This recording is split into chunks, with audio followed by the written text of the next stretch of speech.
నమస్కారం. ఈరోజు భారత రాష్ట్ర సమితి తరపున మా వర్కింగ్ ప్రెసిడెంట్ కేటీఆర్ గారి ఆదేశాల మేరకు ఈరోజు మేము గౌరవ డీజీపీ గారిని కలవడం జరిగింది. మరి డీజీపీ గారు మీటింగ్లో ఉన్నందువల్ల additional DGP law and order గారిని కలిసి వారికి మొత్తం కూడా వివరించడం జరిగింది.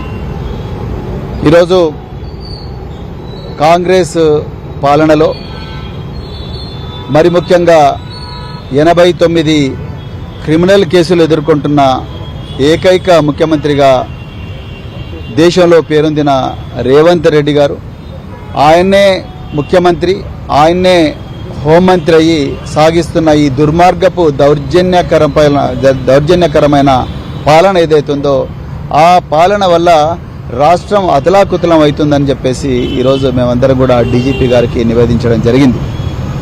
మరి ముఖ్యంగా ఈ మున్సిపల్ ఎన్నికల సందర్భంగా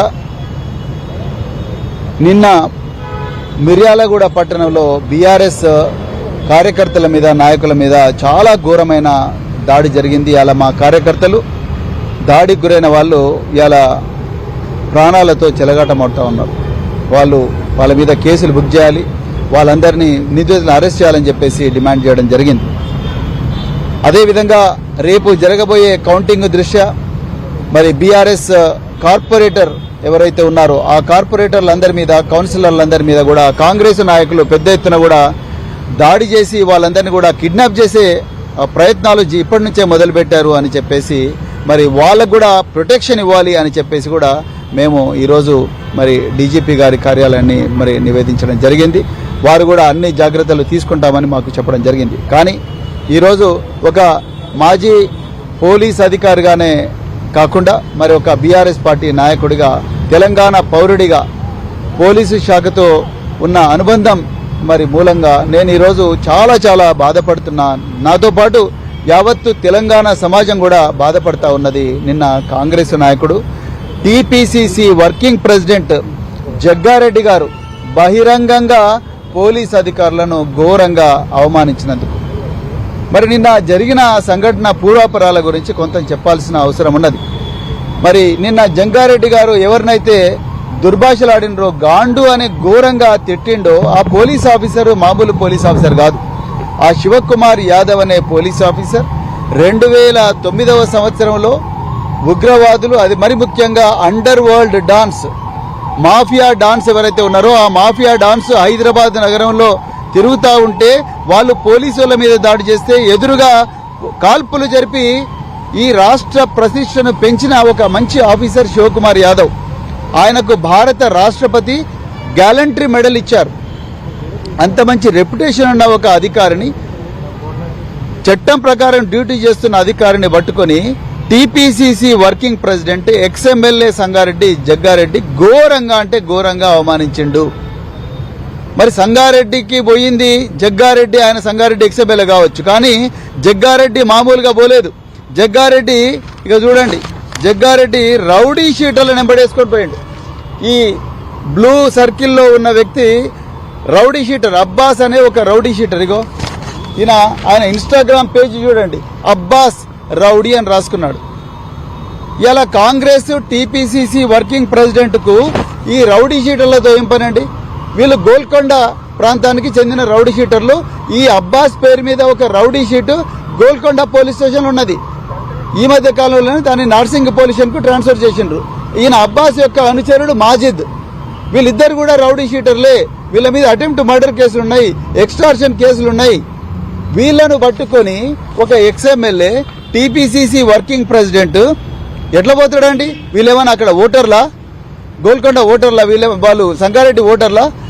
అది ఒక ఎక్స్ఎమ్మెల్యే 100 మీటర్ల లైన్, అక్కడి వరకే ఎవరైనా పోవచ్చు. 100 మీటర్ల లైన్ దాటి లోపలికి పోయి ఒక క్యాండిడేట్ కొడుకు, రిజ్వానా అనే ఆమె క్యాండిడేట్, రిజ్వానా కొడుకు వచ్చేసి అడ్డు.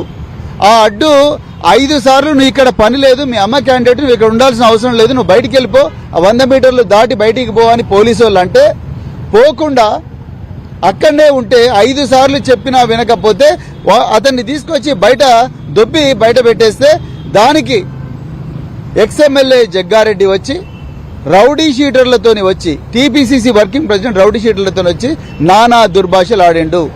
మరి ఎందుకు నేను ఇవాళ అడుగుతున్నా పోలీసు వాళ్ళను, ఎందుకు రేవంత్ రెడ్డిని అడుగుతా ఉన్నా, మీ హోం మంత్రిత్వ శాఖలో ఉండే పోలీసు వాళ్ళను ట్రీట్ చేసే విధానం ఇదేనా? వాళ్ళ మీద జగ్గారెడ్డి మీద అప్పటికప్పుడు సోమోటో కేసు ఎందుకు పెట్టలేదు? జగ్గారెడ్డిని అప్పటికప్పుడు గల్ల పట్టుకొని పోలీస్ స్టేషన్లు ఎందుకు పడేయలేదు? ఆ రౌడీ షీటర్లను పోలీస్ స్టేషన్లు ఎందుకు పడేయలేదు? మీరు మరి ఎన్టీవీ కేసులో ఏం చేసిండ్రు? మీ నాయని కోల్ బ్లాక్ లో ఆ కాంట్రాక్ట్లన్నీ మీకే రావాలని మీరు ఆడిన జగన్ నాటకంలో, హై వోల్టేజ్ డ్రామాలో ఎన్టీవీ వాళ్ళు ఒక ఉన్నతాధికారి మీద అసభ్యకరంగా మరి ఒక న్యూస్ ప్రసారం చేసిండ్రని చెప్పేసి మీరు ఆనాడు ఒక సీనియర్ ఐఏఎస్ ఆఫీసర్తోని కంప్లైంట్ ఇప్పించి ఆగా మేఘాల మీద హైదరాబాద్ ఇంటర్నేషనల్ ఎయిర్పోర్ట్లో జర్నలిస్టులందరినీ అరెస్ట్ చేసిన దొంతు రమేష్ను, ఇంకొక చారీని, ఇంకొక నగేష్ అనే వ్యక్తులను ముగ్గురిని అరెస్ట్ చేసి తీసుకుపోయి పోలీస్ స్టేషన్లో పడేసిండ్రు. ఎన్టీబీ ఆఫీస్ను రైడ్ చేసిండ్రు పట్టపగలే. మరి అంత ఆగమేఘాల మీద మీరు చేయగలిగినప్పుడు మీరు జగ్గారెడ్డి విషయంలో ఎందుకు సోమోటో కేసు చేయలేదని నేను అడుగుతా ఉన్నా. అంటే జగ్గారెడ్డి ఏమన్నా చట్టానికి అతీతుడా? ఇవాళ ఇదంతా చేయిస్తున్నది మీరు. అట్లనే జూపల్లి కృష్ణారావు లిక్కర్ లేబుల్ల మీద కుంభకోణం జరుగుతూ ఉన్నదని ఆ ఫైల్ సర్క్యులేషన్ లో ఆయనను బైపాస్ చేసి ముఖ్యమంత్రి కార్యాలయానికి పంపించినట్టే రిజ్వీ అనే ఐఏఎస్ ఆఫీసర్ మీద కంప్లైంట్ చేసిండ్రు. రిజ్వీ అనే ఐఏఎస్ ఆఫీసర్ మీద కంప్లైంట్ చేసి ఆయన ఉద్యోగానికి రాజీనామా చేసేటట్టుగా చేసిండ్రు. అంటే కాంగ్రెస్ వాళ్ళు అదేవిధంగా పొంగులేటి శ్రీనివాసరెడ్డి కొడుకు, ఆయన రాఘవ కన్స్ట్రక్షన్స్ ఓనర్ పొంగులేటి శ్రీనివాసరెడ్డి కొడుకు, ఆయన వట్టినాగులపల్లిలో 3 ఎకరాల భూమిని కబ్జా చేయడానికి పోతే హబీబుల్లా అనే ఒక ఇన్స్పెక్టర్ కేసు బుక్ చేస్తే ఆయన రాత్రి ట్రాన్స్ఫర్ చేసిండ్రు అక్కడి నుంచి. అంటే రేవంత్ రెడ్డి గారు మీరు ఏం సంకేతం ఇస్తా ఉన్నారు తెలంగాణ పోలీసులకు, తెలంగాణ ప్రజలకు? అంటే నేను ఎట్లయితే తిడుతున్నానో మీరు కూడా పోలీసు వాళ్ళని అట్లనే తిట్టండి, పోలీసు వాళ్ళని మీరు సంకేతం ఇస్తున్నారు. మిమ్మల్ని చూసుకొని మీ మంత్రులు, మీ ఎమ్మెల్యేలు అందరు కూడా ఇవాళ పోలీసు వాళ్ళని తిడతా ఉన్నారు, ప్రభుత్వ అధికారులను తిడతా ఉన్నారు. లేకపోతే ఏం భాష అంటది? జగ్గారెడ్డి గారు మీకేమన్నా సంస్కారం ఏమన్నా ఉన్నదా? ఏం భాష మీరు మాట్లాడుతున్నది? ఇప్పటి వరకు కూడా జగ్గారెడ్డిని ఎందుకు ఇంతవరకు పోలీసు వాళ్ళు అరెస్ట్ చేయలేదు? డీజీపీ గారిని అడుగుతా ఉన్నా, హోమ్ మినిస్టర్ని అడిగే పరిస్థితి లేదు. ఎందుకంటే హోమ్ మినిస్టరే ఇవాళ ఇవన్నీ నేర్పిస్తున్నాడు వాళ్ళ మంత్రులకు. గాంధీ భవన్ల గురించి నాకు ఇప్పటికీ డౌట్ ఉన్నది. చాలా మంది కాంగ్రెస్ నాయకులు గంజాయి దాగొచ్చి రోడ్ల మీద ఈ విధంగా ప్రభుత్వ అధికారుల మీద దుర్భాషలు ఆడుతా ఉన్నారు. లేకపోతే ఎట్లా ఆయన మాట్లాడతాడు? అంత ఘోరమైన భాష. హోంగార్డులు ఏం పాపం చేసిండ్రు? వాళ్ళు రెక్కాడితే డొక్కాడిని కుటుంబాల నుంచి వచ్చి ఉంటారు. అరకొర జీతాలతోని రాత్రింబవళ్ళు పనిచేస్తూ ఉంటారు. మీరు మీ అయ్యవ్వకు పుట్టినోళ్ళు అయితే మీరు ఇట్లా చేస్తారా? మీ సంగతి చూస్తా బిడ్డ, మీరు ఎట్లా ఉద్యోగం చేస్తారు అని ఒక ఎక్స్ఎమ్మెల్యే మాట్లాడితే, టీపీసీసీ వర్కింగ్ ప్రెసిడెంట్ మాట్లాడితే ప్రజలు ఎవరికి చెప్పుకోవాలి? పోలీసు వాళ్ళు ఎందుకు జగ్గారెడ్డిని ఇప్పటి వరకు జైలు పడేయలేదు? ఎందుకు ఆయన మీద పీడీ యాక్ట్ పెట్టలేదు? ఎందుకు ధర్మపురి అరవింద్ని ఇంతవరకు జైలు పడలేదు? ధర్మపురి అరవింద్ ఒక ఎంపీ ఎట్లా మాట్లాడతాడు? అరే లోపలికి పోయి పోలీసు వాళ్ళని తన్నుకుంటా తీసుకురండి నేను చూసుకుంటా అని అంటాడా?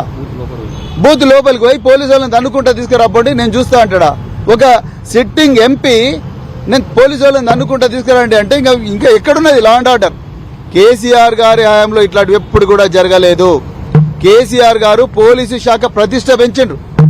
పోలీసు శాఖలో వేలాది మంది మహిళలను, పురుషులను, అర్హులైన వాళ్ళందరినీ కూడా గొప్పగా రిక్రూట్ చేసి వాళ్ళందరికీ ప్రపంచ స్థాయి తర్ఫీదు ఇచ్చి వాళ్ళందరికీ గొప్పగా ఒక 700 కోట్ల రూపాయలు పెట్టి అత్యాధునిక సదుపాయాలు కమాండ్ అండ్ కంట్రోల్ సెంటర్ పెట్టిండు. అదేవిధంగా పెట్రోల్ వెహికల్స్ ఇచ్చిండు.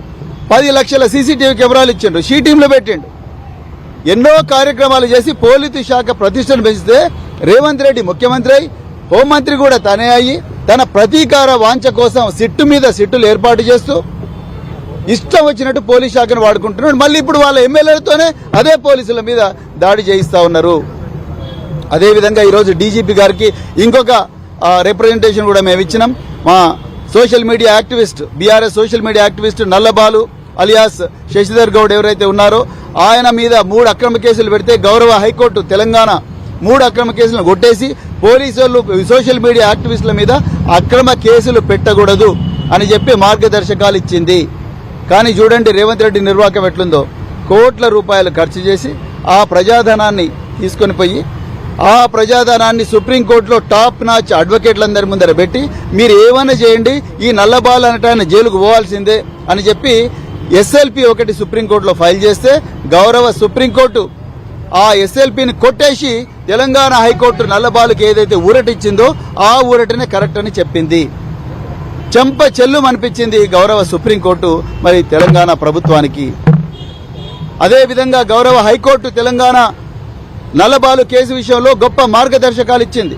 పోలీసు వాళ్ళు ఏ విధంగా కూడా సోషల్ మీడియా యాక్టివిస్టులను అక్రమంగా వేధించకూడదు. రాజ్యాంగం ఇచ్చిన 19వ అధికరణం క్లాజ్ 1 ప్రకారం ఇది ఫ్రీడమ్ ఆఫ్ స్పీచ్ కిందికి వస్తుంది అని చెప్పి మరి గౌరవ హైకోర్టు చెప్పింది.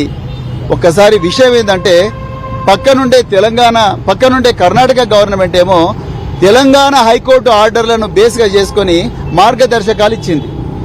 ఇప్పటి వరకు తెలంగాణ ప్రభుత్వం ఒక్క మార్గదర్శకం కూడా ఇవ్వలేదు, పోలీస్ శాఖ మార్గదర్శకం ఇవ్వలేదు. అదే విషయాన్ని మేము ఇవాళ గౌరవ డీజీపీ గారికి నివేదించినాం. అయ్యా మరి పక్కన మీ పార్టీ పాలిస్తున్న కాంగ్రెస్ పార్టీ పాలిస్తున్న కర్ణాటక రాష్ట్రంలోనేమో సోషల్ మీడియా యాక్టివిస్టుల మీద తెలంగాణ హైకోర్టు ఇచ్చిన మార్గదర్శకాలు పాటించండి చెప్తుంది. మన సొంత రాష్ట్రంలో మన హైకోర్టు ఇచ్చిన మార్గదర్శకాల విషయంలో మాత్రం నిమ్మకు నీరెత్తినట్టుగా ఉన్నారు.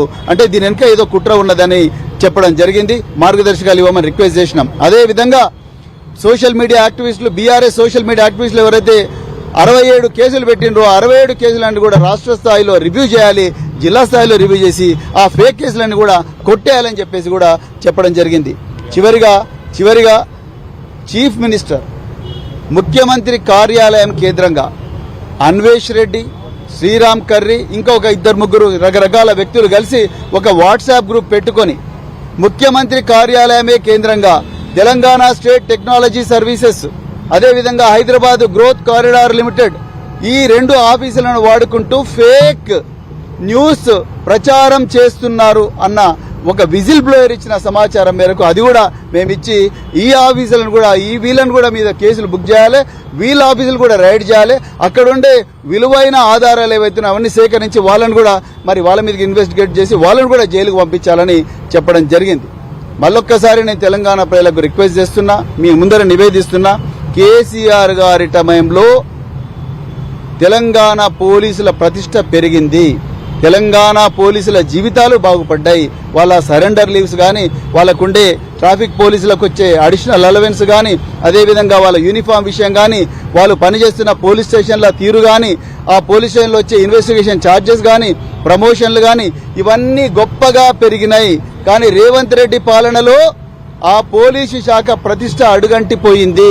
అడుగంటిపోవడమే కాదు, వాళ్ళ జీవితాలు అగమ్య గోచరంగా మారినాయి. వాళ్ళ ప్రైడ్ ఏదైతే ఉందో, వాళ్ళ గౌరవం ఏదైతే ఉందో గౌరవం మీద దెబ్బ తగులుతా ఉన్నది. కావాలని కాంగ్రెస్ నాయకులు నానా దుర్భాషలు ఇక్కడ మీడియా ముందు చెప్పలేనంత బూత్ భాష, జుగుప్సాకరమైన భాష వాడి వాళ్ళ ఆత్మగౌరవాన్ని దెబ్బతీస్తా ఉన్నారు. దీనివల్ల పోలీసు అధికారులు ఎవరు కూడా పనిచేసే పరిస్థితి లేదు, హోంగార్డులు ఎవరు పనిచేసే పరిస్థితి లేదు, కానిస్టేబుల్ బానిసల కంటే ఘోరంగా మరి ఈరోజు ఈ కాంగ్రెస్ ప్రభుత్వం ట్రీట్ చేస్తా ఉన్నది. అందుకొరకే పోలీసు వాళ్ళని తిడితే హీరోలు అవుతామని రేవంత్ రెడ్డి అంటా ఉన్నాడు. ఎన్ని బూతులు మాట్లాడితే అంత హీరో అవుతానని రేవంత్ రెడ్డి అందరికి నేర్పిస్తా ఉన్నాడు. అదే బాటలో ఎమ్మెల్యేలు, అదేవిధంగా ఎంపీలు, అదేవిధంగా ఎక్స్ఎమ్మెల్యేలు, చైర్మన్లు మారుతా ఉన్నారు. దీన్ని మళ్ళొక్కసారి ఖండిస్తూ అర్జెంటుగా ధర్మపురి అరవింద్, తూర్పు జగ్గారెడ్డి, మిగతా ఎవరైతే ఘోరంగా ప్రభుత్వ అధికారుల మీద దాడులు చేస్తున్నారో వాళ్ళందరి మీద కూడా మరి యాక్షన్ తీసుకోవాలి, వాళ్ళందరినీ జైలుకు పంపించాలి, అవసరం అనుకుంటే పీడీ యాక్ట్ పెట్టాలి, వాళ్ళందరినీ రాజకీయాల నుంచి శాశ్వతంగా తెలంగాణ ప్రజలు బహిష్కరించాలని చెప్పేసి చెప్తూ మరొకసారి మీడియా మిత్రులందరికీ కూడా హృదయపూర్వక ధన్యవాదాలు చెప్తూ జై తెలంగాణ.